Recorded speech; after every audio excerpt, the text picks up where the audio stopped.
What's up, KW Leading Edge? This is Dave Nielsen, one of your productivity coaches here.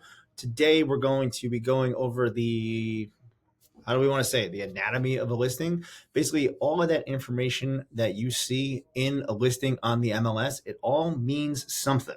So we're going to go over today super quick what all those somethings might be. Okay, so let's look at this. So this is a real listing being listed by our office currently. Some of the stuff that you kind of want to know right away. Okay, right up here, listing, property history, open house. The listing, this is the page that we're seeing right now, and all the information on the listing, which we're going to get into. The property history. If you click on property history, you're going to see all of the times that this property has been listed for sale in the MLS. So the MLS has only been around since, I don't know what year, but sometime in like the 1990s. So if the house was sold in like 1970, you're not going to see a listing here because there was nowhere to put said listing, right? So you can see in this particular property's case, it was listed, in this case, it looks like it expired, that XP looks like it expired on May 31st, 2017, before it was finally eventually listed again on August 15th of this year, 2024. So that's where the property history you'll see. Now, in some other examples, like see all these little changes here, you'll see if the property had gone maybe pending and then came back on the market, like if the deal fell out of contract after the inspection, something like that. That's the kind of information you'll see here. So you'll see like this little AA and then an arrow, and then I'll say like PN for pending. And then you'll see another line that says PN and then like BOM for back on market or something to that effect, right? So that's where you'll find that stuff. If you click on open house here, if there is an open house or open house as scheduled, this is where you'll see it. So in this case, you can see 9/14, that's tomorrow. So 12 to 1:30 tomorrow, this listing agent, which happens to be the Barrows team, is going to be hosting an open house 12 o'clock to 1:30 tomorrow. And then again on 15th, which is Sunday, 2 to 3:30. Now, one thing interesting about that, let me go click on listing again. This is blue line here, next open house. It only shows you the next one, right? It doesn't actually show you all of them. So if you want to know if they're having multiple, you click on this thing over here, open house. Also worth mentioning, guys, right now we're only looking at the Rhode Island MLS. If you're looking at Connecticut's MLS, it's slightly different. If you're looking at Massachusetts, it's like way different. MLS PIN in Massachusetts is very different. So we'll do different videos for the different states, but for now it's Rhode Island. Okay, so this is the address of the property. You'll notice if you click on it, it brings up a little, brings up the map. I don't know if you guys can see it on your screen, honestly, but on my screen, it brought me to a pop-up window and a map. It will show you the taxes, RE taxes per year. So this is about $12,541 a month. The exemption included says no. So if there was like a homestead exemption, which is, let's just call it a discount on taxes under certain circumstances, that would be, if that was included in this number, the taxes, this would say yes, but there's no exemption included. In fact, I'm not aware of an exemption in Smithfield, so this is going to say no. The assessment right here, this is the assessed value. Please understand that the assessed value is not the same as market value. These numbers are very different, so don't get stuck on saying, why would I pay $1.3 million if it's assessed at $868?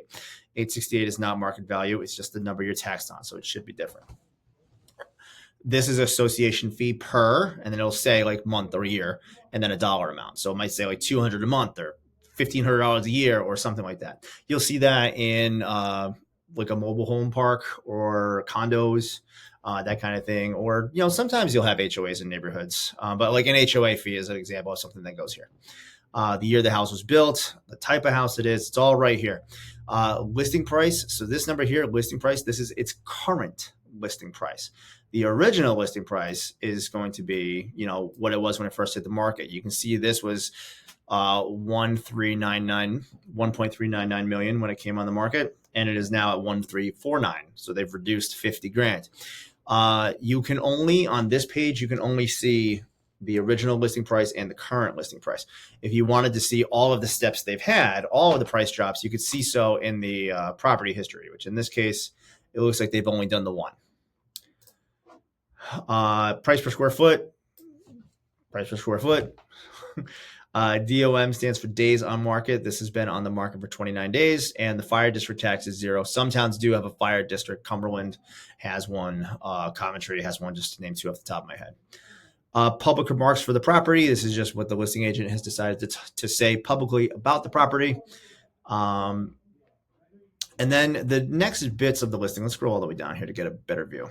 The next bits of the listing are broken down into a handful of sections. So general information, the interior, the building and the site and utilities, whether or not it has energy efficiency, then information for the listing agent and their office, and then syndication. So like the sites that this property appears on. So we're not going to go through what every single line means because I don't think that's an effective way for you to spend your time. But some of the big ones that are definitely worth noting. This REO bank owned line here. This is if the property has been foreclosed and the bank owns it, this will say yes. So you're going to know that your offer process will be different. A bank will not negotiate with you. So submit your offers and your contingencies as you need it, but they're not going to give you credits. They're probably not going to let you inspect. So an REO is a little more strict. So just know that if you see this here. If this RE license owner, so if the owner of this property happens to have a real estate license, it's rare, but it happens. Realtors need to sell their houses too. If it's on the historic registry, it will say so right here. For the interior, listen, all of this is important. But the things that I personally care the most about that I definitely want to know, the bedrooms, in this case, 5. It will say bathrooms and half baths and all this kind of stuff, building levels 2. It says everything you need to know about the inside of the house. Your square footage here. So these 3 numbers right here, above grade living area, below grade living area, and approximate total living area. Living area is finished space that you can live in. So an unfinished basement does not count as living area, right? So this has 4,264 square feet of above grade living area. I can't sit here and pretend I know the exact definition of where a property is above grade or below grade, but basically, if this is the house and this is the lower level of the house, some of the house might be underground. You'll see this in raised ranches a lot where they're kind of like split with the ground, like half of the bottom floor is above the grade and above the ground and half of it is below, that kind of thing. Like my house, I actually live on a hill, so my house kind of goes like this. It's kind of weird. But if it's below grade and unfinished, we're not really counting it as living space. So this has at least 200 square feet of the space is finished. So it probably has a partially finished basement. And that goes towards the total square footage, which is 4,464. This is information that comes from the public record, so the tax card. You will see sometimes that the real estate agent estimates it. It's kind of tough when you see that. They're just kind of eyeballing it. I don't love that. It's not common, but you might see it. And it will tell you if the basement is finished or not. In this case, it says partially finished. So I was right. 200 feet is finished. So anyway, it's just going to tell you a lot of information about the interior of the property.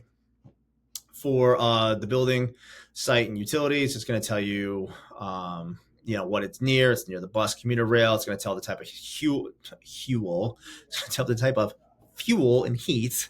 In this case, your heating system is central heat, forced hot air. They have bottled gas, propane for their fuel. It has a pool. Like it's all just stuff that says here. You can read this and figure out what's actually in the property. One important bit though, sewer and water. In this case, it's a well and septic. If it was city water, city sewer, it would say connected and city. Like it would say that. It would say it was connected. Important bit here. So in the listing agent office information. The showing instructions will tell you how this agent wants to be contacted. So like if the agent only wants email, which some agents do, it will say that there. If they want you to call them, it'll say that there. Text, same thing. In this case, it's saying that showings are starting in the open house now. This is in August, so that's past. But that's what's there. Anything after that, they want you to email. In this case, again, it's the Barrows team. Email the admin at the Barrows team to set up showings. What they're saying is don't call them. Don't text them, email them. They've given you the process. So just as a point of etiquette, please try to follow that to the best of your ability. Worth noting here, you'll see that some of these things are hyperlinked here. This listing agent MLS ID, the office code, and an email address. These things are clickable, That's why they're blue. I'm going to click on this, and hopefully it's going to transfer to your screen. But if it doesn't, I'll just tell you what I'm seeing. So I've opened this up, and you can see now that I'm looking at, an extra card that has some, additional information. Specifically, it has the broker's name, John Somick, and his license number, this number here. When you're submitting offers on properties, this is actually part of the purchase and sales agreement that you have to fill out. The broker's name and their their license number. That goes here. So that's where you find it. So again, if I can close that, you will click on this here, the MLS ID number, click on that, pop it up, and then bada bing, bada boom, there it is. You can also click, just to show you, you can also click on this to listing office ID. It's going to be basically the same information, but it has the property address. It doesn't actually have the broker's information. So the other one is a little more useful, but this has the office address for the listing brokerage's office. So it's worth knowing. And then syndication is just, where is the property going? How is it being distributed? So that is the majority of things that you need to know when you're looking at a listing, what all that stuff means. If you don't understand what any of it means, please feel free to call me, call your coach, get in conversation, and come from curiosity and figure out what you need to know. All right, that's the story. We'll talk to you guys soon.